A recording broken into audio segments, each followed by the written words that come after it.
Hello guys, मैं आपके लिए लेकर आया हूँ 100 गर्लफ्रेंड का एपिसोड नंबर 3। एपिसोड के स्टार्टिंग में हम देख पाते हैं कि रेंतारो और वो छोटी लड़की एक ही बुक लेने के लिए जाते हैं, जिस वजह से वो दोनों एक दूसरे की तरफ देखते हैं और तभी उन दोनों के शरीर में एक अचानक से शॉक लगता है और इस शॉक की वजह से रेंतारो तो समझ जाता है कि ये लड़की कोई और नहीं है बल्कि उसका ही और एक सोलमेट है। वहीं पर वो लड़की तो रेंतारो को देखकर काफी ज्यादा शर्मा रही होती है और फिर वो कुछ ना बोलकर वहाँ से जाने वाली होती है, लेकिन तभी रेंतारो बोलता है आप ही इस बुक को ले लो, मुझे किसी जरूरत नहीं है। जो सुनकर वो छोटी लड़की अपना बुक उठाकर उस बुक के लाइन की मदद से रेंतारो से बात कर रही होती है। पहले तो ये देखकर रेंतारो काफी ज्यादा कंफ्यूज होता है, लेकिन बाद में और वो धीरे धीरे समझ जाता है कि वो लड़की इस बुक के लाइन की मदद से मुझसे बात करने की कोशिश कर रही है। जिसके बाद हमारा रेंतारो उस लड़की के हाथ के बैच को देखकर समझ जाता है कि ये लड़की एक लाइब्रेरियन है। फिर वो लड़की बुक के लाइन की मदद से रेंतारो से पूछती है आखिरकार तुम यहाँ पर किस लिए आए हो। जो समझने के बाद रेंतारो इशारों की मदद से उस लड़की से बोलता है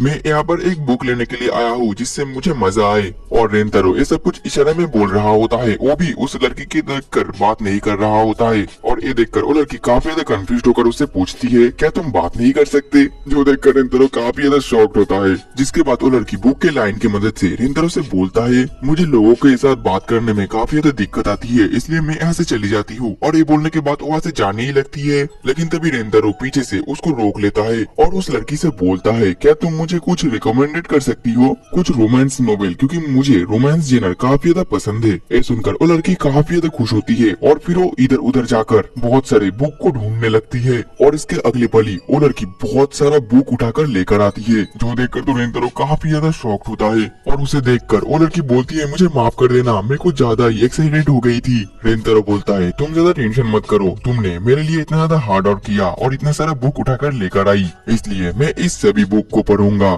फिर वो जैसे ही सारे बुक को लेने के लिए काउंटर पर जाता है तो तब उसे पता चलता है कि उसका लाइब्रेरी कार्ड तो डेट एक्सपायर हो चुका है, उसको अब रिन्यू करने की जरूरत है, जिस वजह से वो अब इन बुक को लेकर नहीं जा पाएगा। एजेंट कर तो रेंतारो काफी ज्यादा उदास हो जाता है। ठीक तभी वो छोटी लड़की अपना हाथ का जो नोवेल है वो रेंतारो को देने लगती है। रेंतारो बोलता है ये बुक तो तुम्हारा है, तो क्या तुम मुझे ये दे रही हो बोरो करने के लिए। और लड़की काफी ज्यादा शर्मा रही होती है और अपना सिर हिलाती है और फिर रेंतारो काफी ज्यादा खुश होता है और उसके बुक को लेने के लिए तैयार हो जाता है। लेकिन तभी वो पूछता है तुम्हारा नाम क्या है, जिसमें वो लड़की अपना आईडी दिखाती है और हमें पता चलता है इस लड़की का नाम तो शिजुका है। और मुझे पता है ये नाम सुनने के बाद तो आप लोगों को डोरेमोन का शिजुका तो याद आ ही जाएगा, लेकिन ये शिजुका कोई और ही है। और फिर हमें ये भी पता चलता है ये लड़की तो रेंतारो के क्लास में ही है। रेंतारो बोलता है मैंने कभी भी तुम्हारे फेस को नहीं देखा, इसलिए मुझे माफ कर देना, मेरा नाम है आइजो रेंतारो, तुम्हारा शुक्रिया इस बुक को मुझे लेंड करने के लिए। देन अगले सीन में हम हाकारी और कराने को देख पाते हैं जो कि अभी भी कुकिंग बुक को देख रही होती है,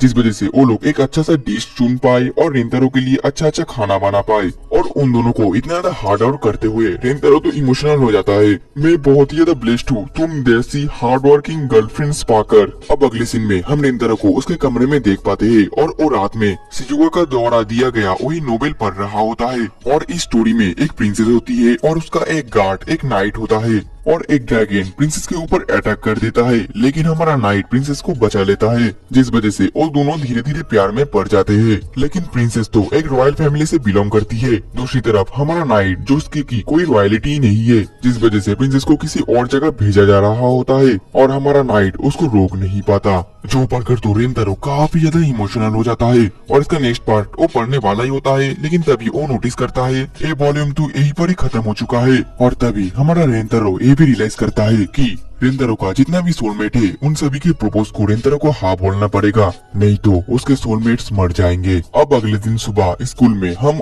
शिजुका को देख पाते हैं जो कि रेंतारो के लिए उस नोवेल का वॉल्यूम 2 भी लाई होती है। ठीक तभी रेंतारो आकर उस वॉल्यूम 1 को शिजुका को वापस लौटाने लगता है और उसको थैंक यू भी बोलता है। और रेंतारो को अचानक से देखकर तो शिजुका काफी ज्यादा शर्मा रही होती है। तभी हमारा रेंतारो भी शिजुका के बैग में वो वॉल्यूम 2 नोटिस कर लेता है, जिस वजह से शिजुका काफी ज्यादा शर्मा कर वो वॉल्यूम 2 रेंतारो को देने लगती है। रेंतारो वॉल्यूम 2 पाकर काफी ज्यादा खुश होता है, लेकिन तभी वो चिंता में पड़ जाता है और बोलता है तुम मेरे लिए इतना कुछ कर रही हो, मुझे भी तुम्हारे लिए कुछ तो रिपे करना पड़ेगा। ये बोलने के बाद रेंतारो शिजुका को अपने साथ लेकर जाने लगता है और फिर उसको एक वेंडिंग मशीन के सामने लाकर उसको एक जूस पिलाता है और बोलता है ये बस मैं तुम्हें थैंक यू बोलने के लिए दे रहा हूँ। अब अगले ही पल वो दोनों एक जगह पर बैठकर जूस पी रहे होते हैं। तभी रेंतारो शिजुका से बोलता है तुमने जो मुझे नोबेल दिया था वो काफी ज्यादा कमाल का था।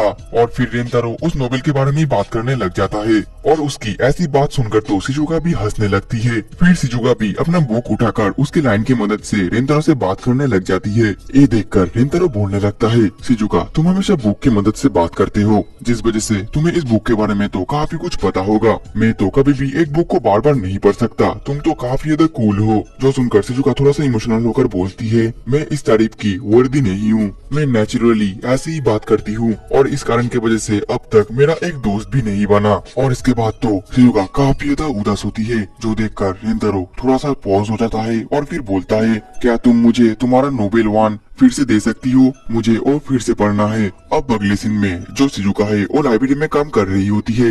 तभी उसके सीनियर आकार उससे बोलती है तुम इतना ज्यादा खुश क्यों लग रही हो, क्या तुम्हारे साथ कुछ अच्छा हुआ है। ये सुनकर तो शिजुका काफी ज्यादा शर्मा रही होती है और फिर वो बुक की मदद से रिप्लाई करने लगती है। इसके बाद शिजुका फिर से लाइब्रेरी में काम करते हुए वो उसके साथ रेंतारो का पहली मुलाकात को याद करने लगती है, जो याद करके उसका मुंह तो शर्म के मारे लाल हो जाता है। और यही पड़ी ये सीन कट होता है और अगले दिन सुबह हम फिर से शिजुका को देख पाते हैं, जो कि इस बार उस नोवेल का वॉल्यूम 3 लाई होती है। लेकिन उस दिन रेंतारो नहीं आता। अब फिर से अगले दिन शिजुका फिर से वो वॉल्यूम 3 लेकर आई होती है, लेकिन फिर से रेंतारो उसके पास नहीं आता। और इसके बाद के दिन भी शिजुका फिर से वो बुक लाती है, लेकिन रेंतारो फिर से उसके पास नहीं आता। और लगातार 3 दिन रेंतारो उसके पास न आने की वजह से शिजुका तो वॉल्यूम 3 लेकर रेंतारो को ढूंढने लग जाती है। लेकिन तभी वो रेंतारो को हकारी और कराने के बीच में देख पाती है और हकारी और कराने दोनों ही रेंतारो को किस कर रहे होते हैं और वो तीनों एक साथ बात करते हैं और बहुत ही ज्यादा मजा भी कर रहे होते हैं। और इस सब कुछ शिजुका दीवार के पीछे से देख पा रही होती है, जो देखकर तो वो काफी ज्यादा उदास हो जाती है और फिर वो अपने मन में बोलने लगती है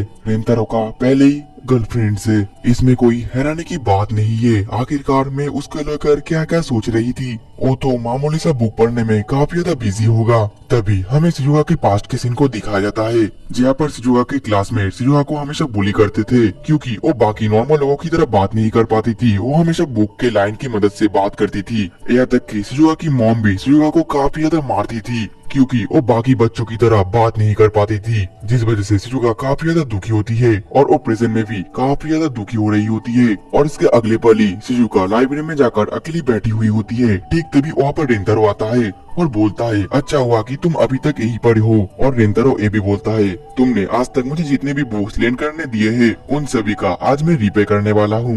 ये बोलने के बाद वो शिजुका के पास आकर उसके फोन में एक ऐप डाउनलोड करने के लिए बोलता है और फिर रेंतारो उस ऐप को भी शिजुका के फोन में डाउनलोड कर देता है। और शिजुका जैसे ही उस ऐप को ओपन करती है तो वो तो काफी ज्यादा शॉक्ड होती है। शिजुका जिस बुक की मदद से बात करती थी वो बुक का हर एक लाइन उस ऐप के अंदर है। और शिजुका को जब भी कोई भी बात करने की जरूरत हो तो फिर वो उस ई बुक की किसी भी लाइन को अगर दबाए तो फिर वो टेक्स्ट स्पीच में कन्वर्ट हो जाएगा और वो फोन अपने आप ही बात करने लगेगा, जिस वजह से ऐसा फील होगा कि शिजुका ही बात कर रही है। और ये देखकर शिजुका रियलाइज करती है रेंतारो लगातार 3 दिन पूरा का पूरा नोबेल मैनुअली हाथ से लिखकर फोन में लाया है। और शिजुका के लिए रेंतारो इतना ज्यादा उसके लिए हार्ड और कड़ा है, ये तो कभी भी शिजुका सोच भी नहीं सकती। तभी रेंतारो बोलने लगता है मुझे पता है कि तुम्हें जोर से बात करने में काफी ज्यादा दिक्कत होती है, इसलिए मैं अपने आप को तुम्हारी मदद करने के लिए रोक नहीं पाया और इस ऐप की मदद से तुम लोगों के साथ बहुत ही आसान तरीके से कम्युनिकेट कर पाओगी। ये सब कुछ देखकर तो शिजुका काफी ज्यादा इमोशनल हो जाती है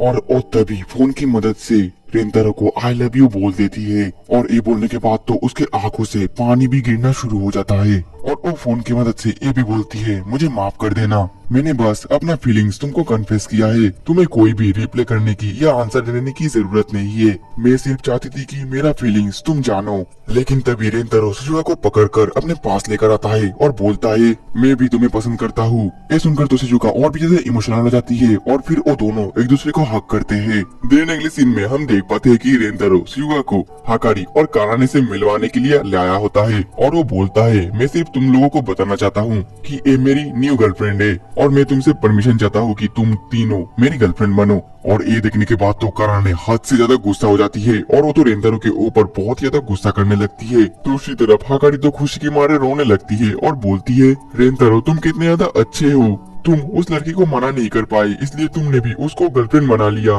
तभी रेंतारो बोलता है, शिजुका के आने की वजह से मेरे लिए तुम दोनों का फीलिंग्स कभी भी चेंज नहीं हुआ है और चेंज नहीं भी होगा। और अब तो मैं तुम दोनों को और भी ज्यादा चेरिश करके रखूंगा और तुम दोनों के साथ साथ शिजुका को भी और भी ज्यादा चेरिश करके रखूंगा। और अब मैं तुम तीनों को ही पहले से और भी ज्यादा खुश रखने की कोशिश करूंगा। उसके ऐसे बात सुनकर तो कारा ने काफी ज्यादा शॉक होती है। दूसरी तरफ हाकारी रोने लगती है और बोलती है, रेंतारो तुम ही एक असली मर्द हो, तुम ही एक असली मर्द हो।